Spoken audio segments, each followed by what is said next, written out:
All right, in this video, we're going to talk about suggested homework problems from section 8.5. We'll be talking about partial fraction decomposition and using it to help us solve some more advanced integrals.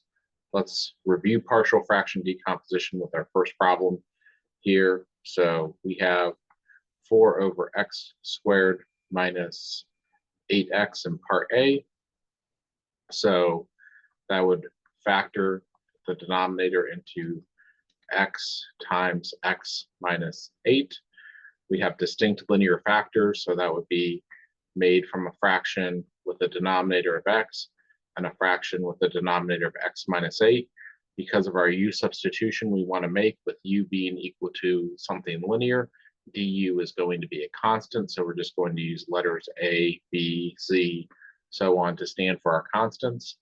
If we have a irreducible quadratic factor in the denominator, which we'll see coming up, then we will have a linear factor in the numerator because the derivative of a quadratic will be linear. If we have repeated roots in the denominator, I'll show you how to deal with that. So that's what we're going to do next, is repeated roots. So 2x squared plus 1 over x minus 3 quantity cubed. So I'm going to need a denominator with x minus 3, a denominator with x minus 3 to the second power, and a denominator with x minus 3 to the third power. Every power of the repeated root from 1 to n of the factor to the nth power needs to be represented. Now all of these have the same u of x minus 3, so all of them will have the same form of du, which will be a constant. So we have a, b, and c for our numerators there. Let's look at c. 2x minus 3 over x cubed plus 10x will break down into 2x minus 3 over x times x, this is x cubed and I wrote squared, x squared plus 10. X squared plus 10 is an irreducible quadratic. Let's deal with the one with the denominator of x before we deal with the x squared plus 10. So that's an a.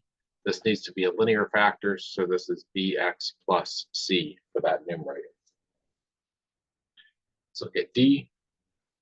We have 2x minus 1 over x times x squared plus 1 to the second. So this has a denominator of 1. This one has a denominator of x squared plus 1, which is an irreducible quadratic.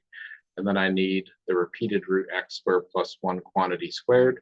So this is a, this is bx plus c, this is dx plus e. And we were told to set up but not solve these.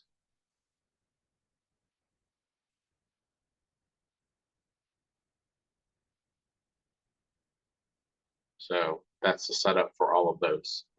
Let's go ahead and look at 3. 3 is integral of 1 over x squared minus 9 dx. So that's going to be integral of 1 over x plus 3 times x minus 3 dx. So I need to find out what 1 over x plus 3 times x minus 3 equals. And that's a over x plus 3 plus b over x minus 3. When I make a common denominator, I need to multiply in this one by x minus 3 over x minus 3, and here by x plus 3 over x plus 3. So that makes a times x minus 3 plus b times x plus 3 over x plus 3 times x minus 3 is equal to 1 over x plus 3 times x minus 3. Because the denominators are equal and the fractions are equal, the numerators need to be equal. So a times x minus 3 plus b times x plus 3 is equal to 1. I'm going to show you two methods on this problem. So I'm going to put a line down the middle here, show you that both methods work. So method 1 I'm going to show you is the always all the time, called comparing coefficients.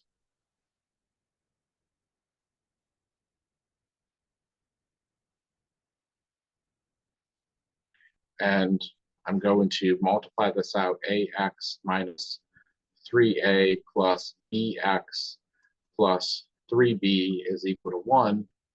So I have A plus BX plus negative 3A plus 3B is equal to 1. So A plus B is equal to 0 because there's 0 x's on the right, and negative 3A plus 3B is equal to 1. I see common factor of 3 in the second equation, so I'm going to rewrite as A plus B equals 0, and negative A plus B is equal to 1/3. When I add to eliminate my variable A, 2B is equal to 1/3, B is equal to 1/6. B is 1/6, A plus 1/6 is equal to 0, and A is equal to a negative 1/6. Now let's show you another technique here, method 2, and this really only works well with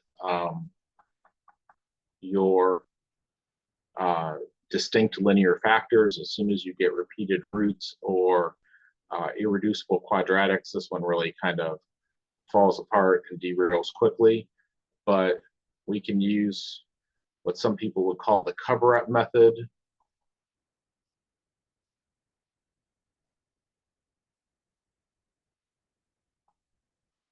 Where I'm going to try to force one of the factors to be equal to 0 here. So let x be equal to 3, and that's going to cover up this part with A because it's going to be 0, and that leads to 6b is equal to 1, and b is 1/6.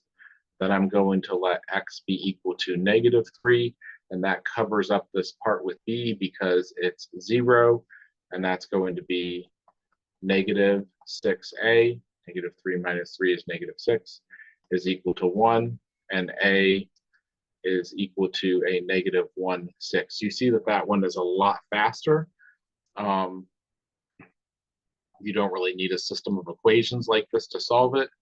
I'll also show you how to use your calculator to help you with some systems of equations later when things get messier. But let's come back to our integral now. That was the integral of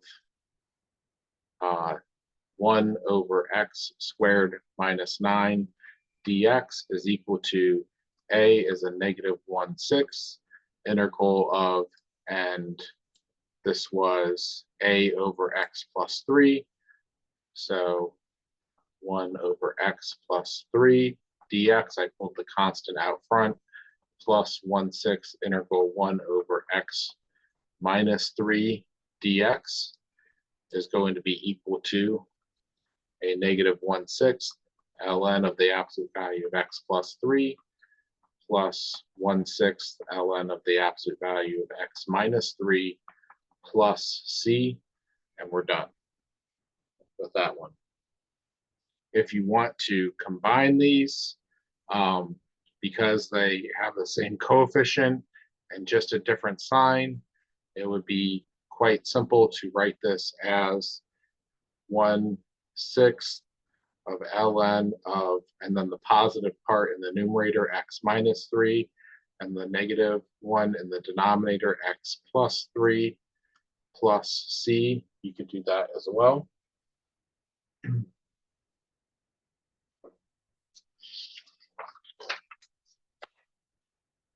Go ahead and look at number 9.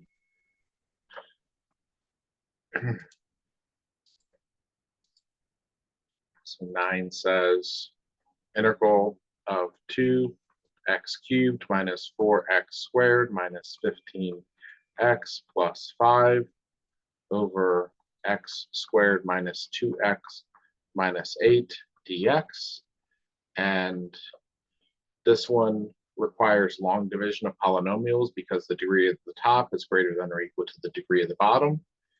And sometimes they don't really require long division because you can factor and cancel out a common factor and avoid doing the long division.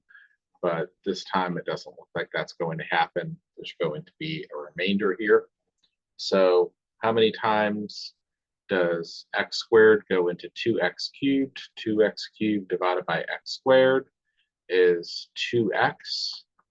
That makes 2x cubed minus 4x squared minus 16x. And I'm going to change my signs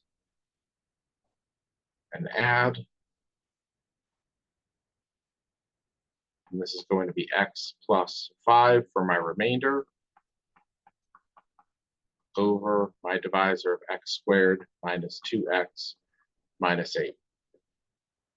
So that makes this the integral of 2x dx plus the integral of x plus 5 over x squared minus 2x minus 8 dx. So this part's pretty simple here. We have 2x squared over 2. Now, with the first part here, we want a u substitution for x squared minus 2x minus 8. No, I don't want to do that. I want partial fraction decomposition. This is going to break down.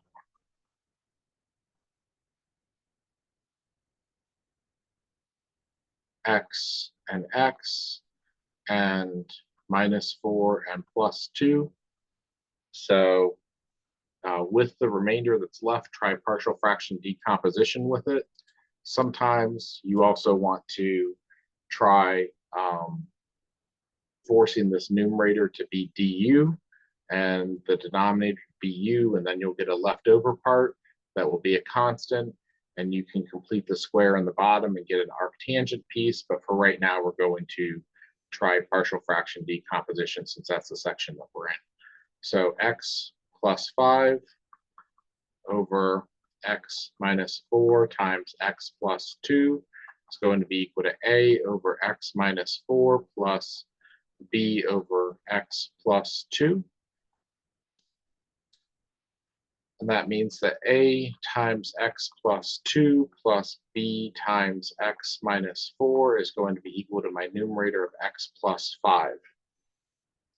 So we again have distinct linear factors here. We can use either method. I'm going to use the cover-up method here because it's easier. So this is going to be let x be equal to -2. And when that's true, then -6b is equal to 3. B is equal to a -1/2. And then I'm going to let x be equal to 4. And that's going to be 6a is equal to 9. And a is equal to 3/2.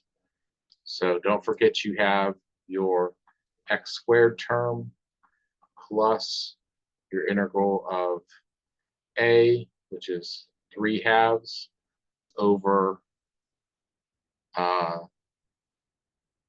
x minus 4 dx plus your b, which is a -1/2 integral of 1 dx over x plus 2. So that's going to be x squared plus 3/2 ln of the absolute value of x minus 4 minus 1/2 ln of the absolute value of x plus 2 plus c.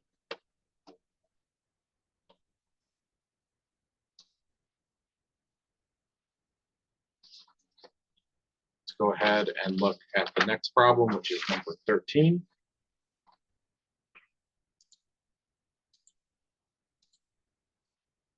Number 13 is integral of x squared minus 6x plus 2 over x cubed plus 2x squared plus x dx.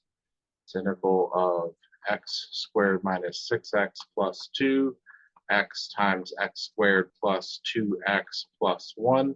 That's a perfect square trinomial. So that is x times x plus 1 quantity squared. It's important that you write everything in exponential form and don't just write the same factor twice. so that you remember how to write your partial fractions. So this is going to be a over x plus b over x plus 1 plus c over x plus 1 quantity squared needs to be equal to x squared minus 6x plus 2 over x times x plus 1 quantity squared. So making a common denominator here, I need to multiply by x plus 1 squared over x plus 1 squared. Here I need to multiply by x times x plus 1 and x times x plus 1.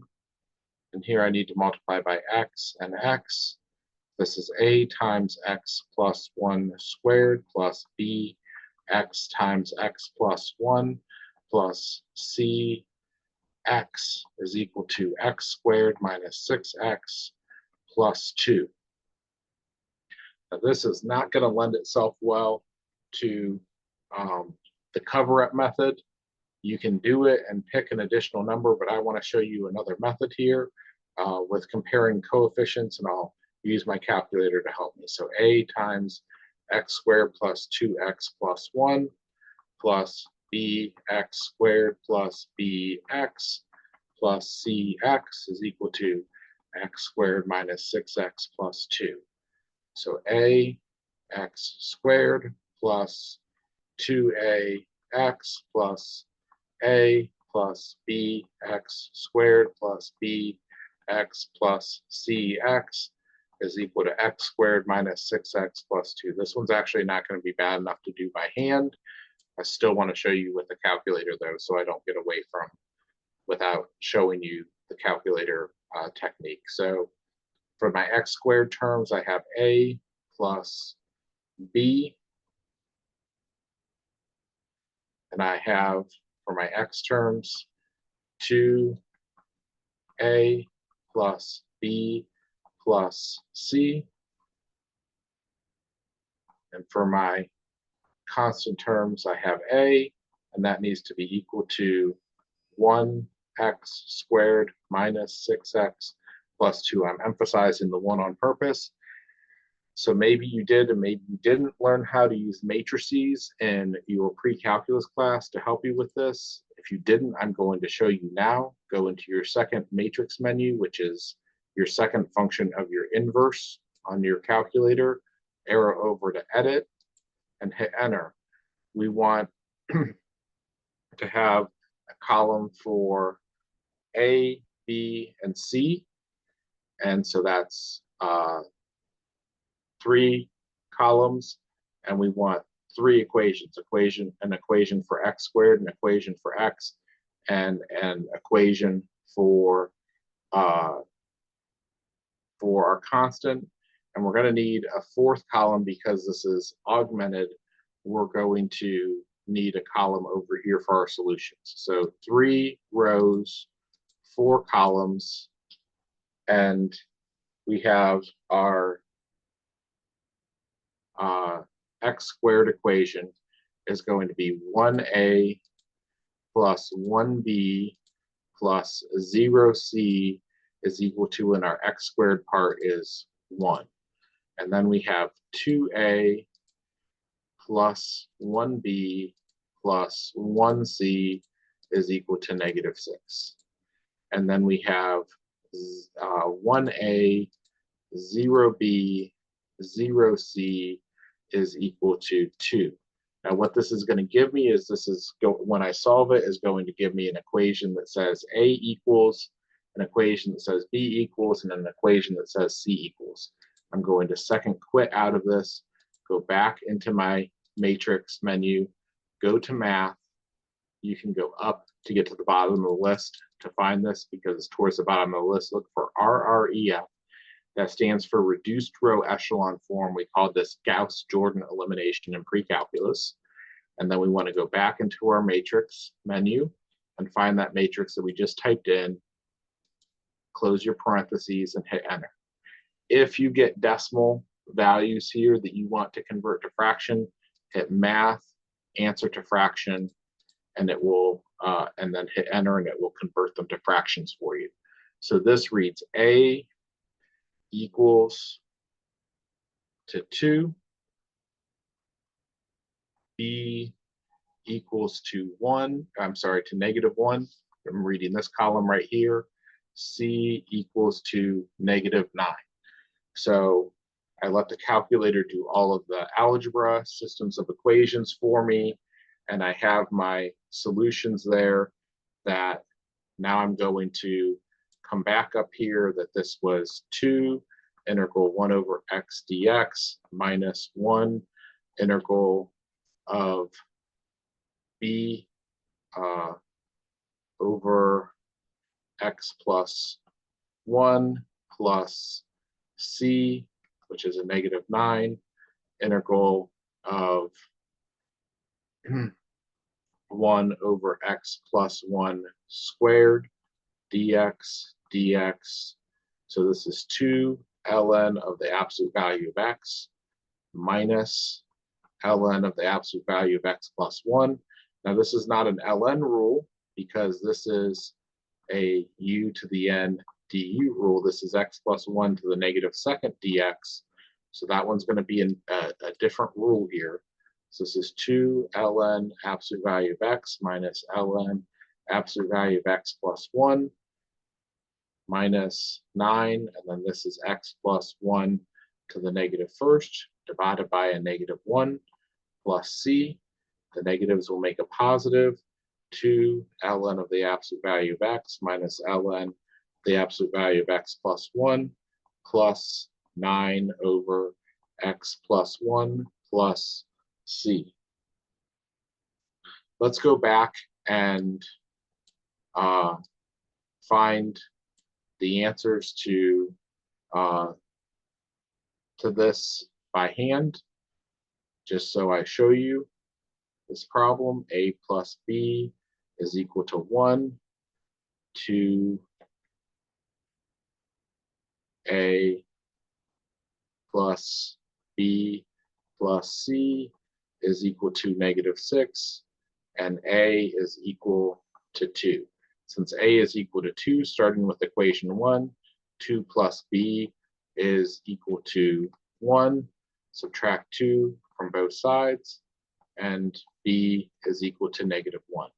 With a equal to 2 and b equal to -1, 2 times 2 plus a -1 plus c is equal to -6.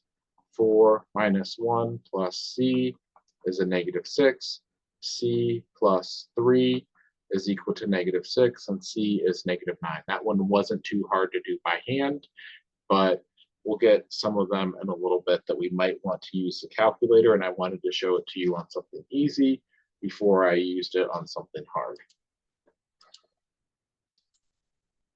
All right, so what do we do with something like number 25 here, where that doesn't look like we could use partial fraction decomposition at all because we have a whole bunch of stuff with trig functions.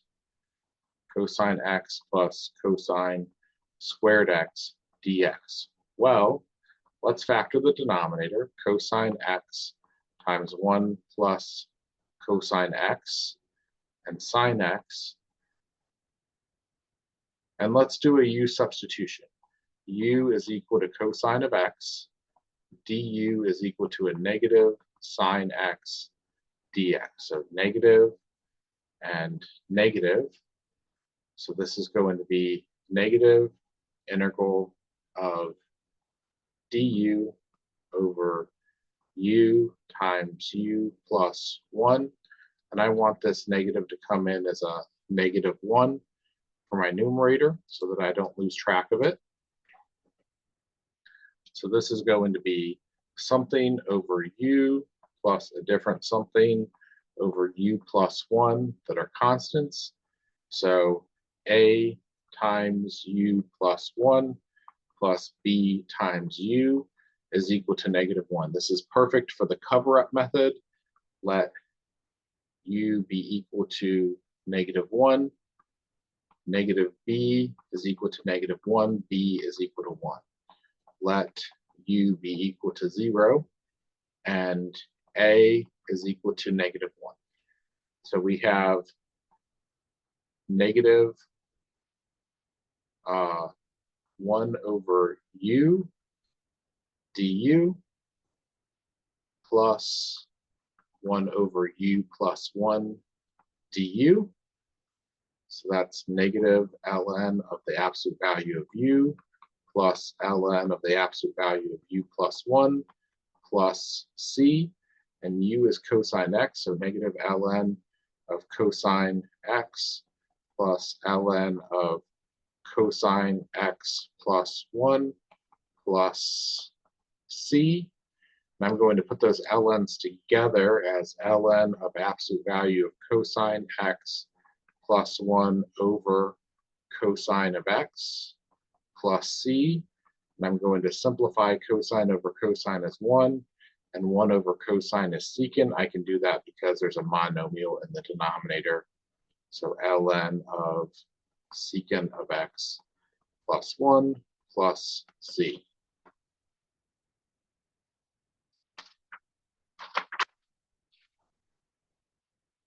All right.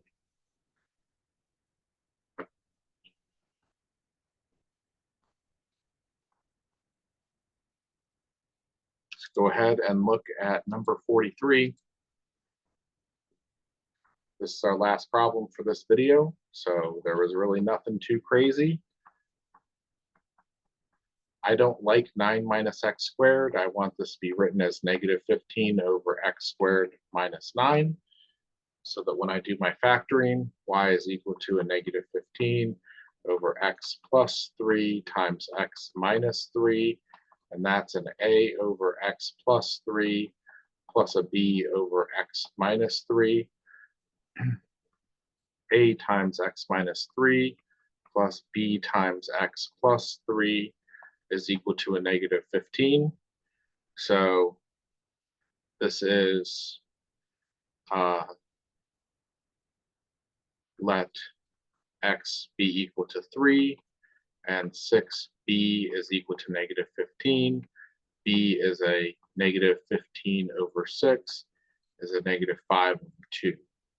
Let x be equal to negative 3, and then negative 6a is equal to negative 15.